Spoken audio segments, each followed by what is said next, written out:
How to import data from QuickBooks to TurboTax.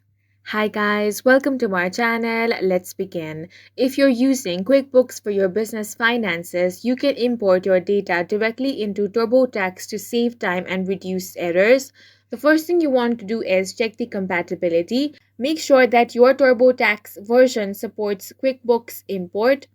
Now, you want to prepare your QuickBooks data. Then, in order to import QuickBooks to TurboTax, you want to open TurboTax. Now, head over to Income and Expenses. Then, select Self-Employment Income. Now, click Add Income for this work. Now, select QuickBooks. Then, you want to sign into your QuickBooks Online account when prompted. Select the business you want to import data for. TurboTax will automatically pull in income and expenses, profit and loss statements, business details. Now, you want to review the imported data carefully to ensure accuracy.